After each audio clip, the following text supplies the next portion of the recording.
Halo semua, kembali lagi bersama saya, di mana saya akan membahas tentang fenomena-fenomena ataupun social issue dibalut dengan podcast sederhana. Nah, pada perbincangan kali ini kita akan membahas fenomena sosial yang tidak akan pernah luput dari kehidupan manusia, yaitu hak asasi manusia. Kali ini saya kedatangan bintang tamu spesial nih, yaitu tidak lain dan tidak bukan adalah rekan sejawat saya, di mana saya sudah mengenal dia dari kecil.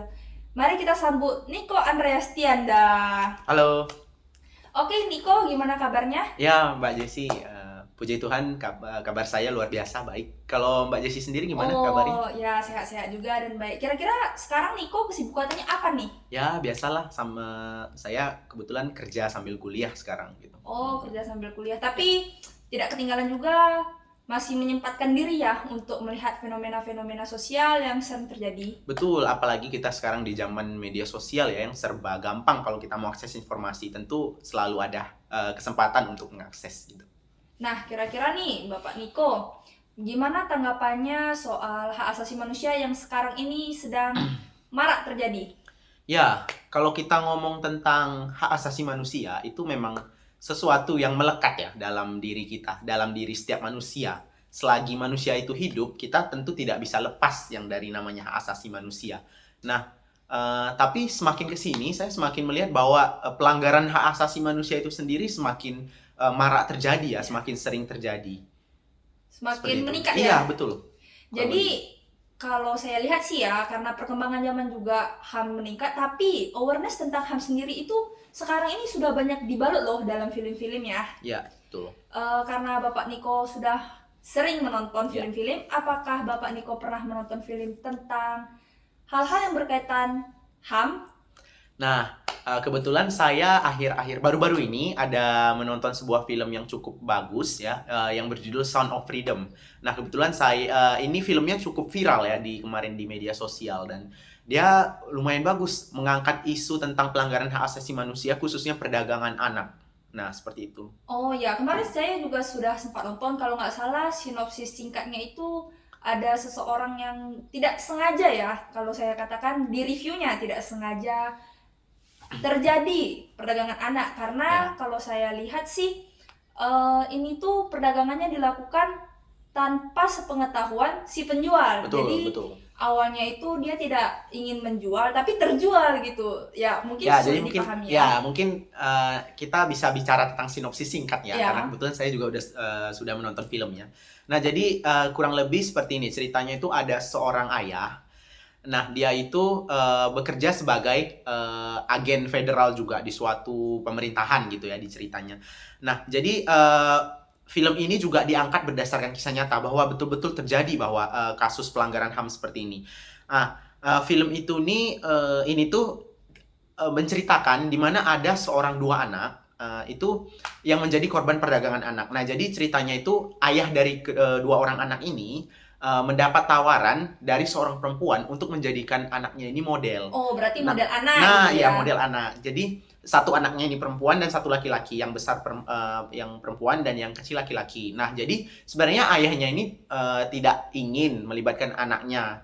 Cuma mungkin karena kondisi ekonomi dan finansial, jadi terpaksalah sang ayah ini menerima tawaran dan peluang dari si perempuan ini. Tentu kan sebenarnya marak juga kan, kayak seperti idola cilik atau penyanyi-penyanyi gitu, sebenarnya tidak menutup kemungkinan bahwa anak akan menjadi selebritas gitu kan. Mungkin Ya, pikiran ayahnya seperti itu, tapi benar. ternyata mimpi buruk yang terjadi gitu. Nah, jadi di sini tuh ternyata sewaktu ayahnya mengantarkan kedua anaknya ini Untuk ikut audisi. ya untuk ikut audisi, ternyata sang perempuan ini, sang penyelenggara audisinya ini menyuruh supaya ayahnya itu pulang saja karena di situ kan banyak juga anak-anak itu rame. Jadi mungkin ayahnya percaya bahwa untuk menitipkan anaknya di situ bahwa mungkin benarlah audisinya ini.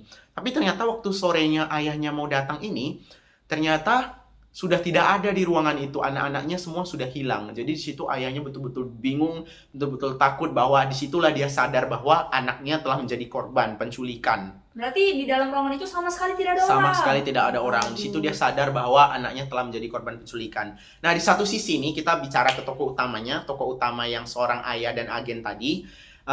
sedang melakukan operasi untuk menangkap dan menyelidiki pelaku pornografi anak gitu. Nah, jadi sewaktu penangkapan sang pelaku ini, ternyata sang ayah ini berhasil menyelamatkan seorang anak laki-laki. Nah, setelah anak laki-laki yang tadinya diculik tadi berhasil terselamatkan, akhirnya dia minta tolong lagi. Tolong selamatkan kakak perempuan saya yang masih menjadi korban. Iya. Nah, Berarti ini dia tuh berhasil menangkap 2 orang yang tadi ikut audisi tadi. betul. Iya. Jadi itulah awal mula konfliknya. Jadi si agen ini berusaha untuk menyelamatkan si kakak dari yang laki-laki tadi. Nah, kurang lebih seperti itu ceritanya. Mungkin kita nggak akan bahas bagaimana endingnya. Mungkin bagi teman-teman yang ingin tertarik menonton, bisa menontonnya. Filmnya berjudul Sound of Freedom. Namun sebenarnya dari film ini kita bisa menangkap ya, bisa mengambil pelajaran bahwa kasus perdagangan anak itu nyata gitu. Betulan terjadi bahwa anak-anak itu memang bahasa diperjualbelikan. kasarnya ya. Saya jujur ya, waktu saya nonton filmnya itu betul-betul sedih, bahkan sampai meneteskan air mata karena memang mengingat anak-anak yang seharusnya tidak diperlakukan seperti itu ya. Nah, Dimana anak-anak itu seharusnya masih menikmati masa kecil mereka, bermain, belajar, mungkin tertawa, mendapatkan kasih sayang dari orang tuanya, tapi malah mendapatkan mimpi buruk seperti itu. Betul-betul, dan mungkin memang filmnya dieksekusikan dengan baik ya. Jadi penonton itu bisa turut merasakan menjadi ayah dari si korban gitu. Jadi di sini poinnya itu adalah memang anak-anak yang sekecil itu diperjualbelikan dan ya tentunya mengarah ke hal-hal yang pornografi tidak bagus ya. Tidak baik. Sebenarnya kalau bicara soal anak-anak nih tersentuh ya hati kita. Siapa yang tidak tersentuh anak Benar. sekecil itu harus menjadi korban ya. Iya. Tapi BTW tahu nggak, ngomong-ngomong soal kasus ini sebenarnya memang benar terjadi di kenyataan. Contohnya di Indonesia sendiri itu tidak luput ya. Jadi saya pernah dengar cerita satu kasus. Nah, jadi dilakukan wawancara kepada salah satu korban ya, kita katakan korban, yang kita kasih aja inisialnya SK ya, SK.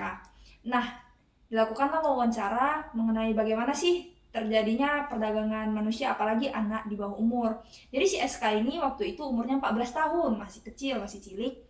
Nah, ada orang asing, sebut aja si A. Si A ini sering banget datang belanja ke ibunya si SK. Jadi si SK ini buka toko kelontong nih ibunya. Nah, ditawarilah pekerjaan nih. Si A ini, SK kamu mau nggak bekerja? Si SK ini tentunya tertarik dong, apalagi biasanya orang-orang mengalami kesulitan ekonomi seperti di film tadi juga. Terkadang terpaksa keadaan seperti itu ya. Padahal sebenarnya tidak menginginkan. Apalagi dia berpikir dia masih di bawah umur, tapi pas ditanya jawabannya kamu bisa kerja kok gitu. Nah, jadi si SK ini dibawalah sama si A ketemu sama si B. Nah, si B inilah yang menguruskan segala administrasinya. Jadi si SK ini akan bekerja di luar negeri. Tentu butuh paspor, butuh dokumen-dokumen. Dimintalah dokumen tersebut sama si SK, diberikan dan juga dibuatkan paspornya. Jadi si SK ini betulan datang tuh ke kantor imigrasi ngurus sidik jari ataupun paspor. Nah, pas udah jadi, dia cuma dikasih lihat tuh, ini paspor kamu udah jadi ya, tapi umurnya tuh dipalsukan. Jadi sebenarnya kita udah curiga dong sebenarnya ya. Jadi tapi korban juga dia. Paspornya itu nggak dikasih sama si SK. Nah, jadi pas si SK udah sampai sana, rupanya 6 bulan nggak digaji-gaji. Mau pulang ya belum bisa dong, karena kan dia nggak sama dia paspornya. Nah, kemudian setelah beberapa lama kemudian, akhirnya dia berhasil lolos lah dan dikembalikan lagi di Indonesia. Nah, dapat kita lihat ya, seperti di film tadi. Fenomenanya mirip ya. Bener. Dengan jadi, topik perdagangan ilegal manusia itu sendiri ya. Itulah kalau saya bahas. Sebenarnya ya, kalau di hewan aja, kita mungkin di pecinta hewan ya, kita tidak menyebut istilah membeli atau menjual hewan ya. Kita menggunakan istilah adopsi, adopt. Ini bayangkan loh, manusia diperjualbelikan. Coba, gimana coba? Ya, esensi moralnya, moralnya di mana? Ada. Dan ini, sekarang kita coba ngomongin fakta nih ya. Dari yang film yang tadi kita bahas Sound of Freedom itu aja, faktanya bahwa di film tersebut dikatakan bahwa perdagangan anak itu adalah kriminal yang paling berkembang pesat menurut data yang mereka riset. Bahkan itu nominal dari bisnis haram tersebut bisa mencapai 100 50 miliar dolar. Bayangkan, Omsetnya. 150 miliar dolar. Nah, dengan perkiraan sekitar 2 juta anak itu diperdagangkan setiap tahunnya.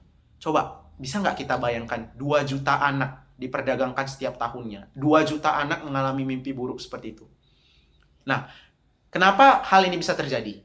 Karena bisnis perdagangan anak ini ya, itu bisa dilakukan berulang kali oleh pelaku.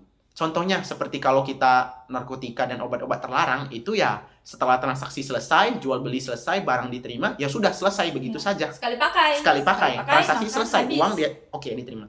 Berbeda dengan perdagangan anak ini, begitu dia digunakan, diperjualbelikan, setelah selesai, besoknya bisa lagi dimanfaatkan berulang kali terus sang pelaku mendapatkan keuntungan dari bisnis haram Benar. tersebut. Nah, itulah yang menyebabkan bisnis perdagangan anak ini jadi berkembang pesat. Dan kita tidak boleh menutup mata akan hal ini. Iya.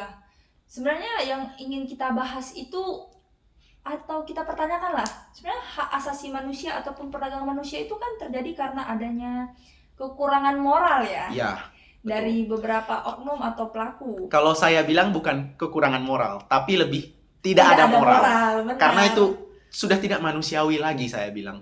Ya. Benar. Karena pada dasarnya moral itu kan menentukan baik buruknya seseorang ya. Betul, tapi ketika dia sudah tidak tahu mana baik atau mana buruk, ataupun dia bisa jadi tahu tapi menutup mata karena kegelapan uang saja gitu. Dan disitulah kalau orang bilang itu manusia bisa lebih Kejam. seram dan lebih kejam dari setan itu sendiri. Nah, kita bisa melihat di fenomena ini gitu. Karena hal-hal ini ya. Jadi kita sebaiknya atau seharusnya itu meningkatkan moral aja lah ya sebenarnya. Betul. Memang kita harus moral ya. Tentu hak asasi manusia itu nggak lepas dari moral itu sendiri ya. Tapi selain itu tetap aja ada beberapa manusia yang memiliki suara hati. Betul. Seperti di film tadi ya, sang ada ayah orang, agen tadi. benar. Dia tergerak hatinya melihat anak-anak kecil tadi kan melakukan perlakuan tidak semestinya. Ya. Akhirnya dia tergerak hati. Dan oh ya, faktanya juga bahwa di film itu dia tidak hanya berhasil menyelamatkan 2 anak yang kita ceritakan di awal tadi, tapi ada puluhan anak yang akhirnya dia bebaskan karena seiring perjalanan dia itu. Untuk menemukan Itulah salah satu contoh orang yang dengan memiliki moral yang tinggi, suara hatinya sangat peka, kuat, dan tentunya dia menjunjung tinggi nilai hak asasi manusia. Iya, benar. Mungkin kita bisa harapan kita ya ke depannya dengan fenomena ini. Kalau dari Mbak Jessie gimana? Kalau dari saya sih sebenarnya sudah banyak sih solusi-solusi ataupun hal-hal yang dilakukan pemerintah atau sekitaran untuk meningkatkan pencegahan terjadinya perdagangan manusia. Sebagai contoh nih, di pemerintahan sendiri itu sebenarnya sudah pernah masuk organisasi yang berjudul Bali Proses, di mana forum ini itu menceritakan tentang bagaimana sih cara kita antar negara itu untuk mencegah terjadinya perdagangan manusia di negara-negara tersebut. Jadi kan kita bisa mengurangi ya, apalagi informasi antar negara tuh terjadi dengan sangat cepat. Jadi kita bisa gampang men-trackingnya gitu. Ya, benar. Kalau dari saya sendiri sih ya, kita tuh harus lebih sadar dan kita tuh harus benar-benar lebih aware dengan fenomena ini gitu. Kalau kita punya anak ya tentu kita harus betul-betul menjaga anak kita dengan baik. Jangan gampang percaya dengan hal-hal instan. Benar. Karena ya di dunia sekarang ini hal-hal instan itu perlu kita curigai, apalagi terhadap orang yang tidak kita kenal. Kemudian ya dari segi pemerintah mungkin bisa membuka mata lagi lebih lebar tentang fenomena yang terjadi ini ya. Bisa mungkin dengan meningkatkan regulasi atau memberikan sanksi yang tegas terhadap pelaku dari kejahatan perdagangan manusia ini khususnya. Apalagi sebenarnya setahu saya modusnya tuh sama ya. Iya, betul. Biasanya orang-orang itu mengincar keluarga yang kurang harmonis ataupun dia butuh duit. Selalu ada celah bagi mereka untuk. Sebenarnya kita tidak menyalahkan korban, hanya saja di masa yang sekarang ini kan kita hanya mencegah. Iya, betul. Lebih baik mencegah. Apalagi ya hal-hal itulah yang bisa kita lakukan dari diri kita sendiri ya, mencegah. Karena ya itulah yang bisa kita lakukan. Tapi tetap kita tidak pernah menyudutkan korban ya. Korban akan selalu menjadi korban. Mau dia tidak kita harus tetap berada di sisi korban apapun yang terjadi. Karena mereka adalah korban. Dan terutama dalam kasus dan fenomena ini anak-anak yang belum tahu apa-apa, yang masih murni dan masih polos gitu ya. Harus kita betul-betul kita perhatikan lah mereka ini. Ya. Nah, kedepannya paling kita berharap kalau semua orang itu bisa membuka mata, hati ataupun meningkatkan moralnya lagi ya. Biar tidak terjadi perdagangan manusia Oke, baik. Mungkin segitu saja hal-hal yang dapat kita bahas di podcast kali ini. Nah, kedepannya mungkin kita akan bisa membahas fenomena-fenomena lain dan mungkin bintang tamunya kita bisa berubah ataupun bisa sama lagi ya Bapak Ya. Niko. Ya, mungkin harapannya kedepannya semoga kita bisa menjadi manusia yang lebih baik dan juga kita bisa menciptakan dunia yang lebih harmonis. Sekian, terima kasih, sampai jumpa. Terima kasih.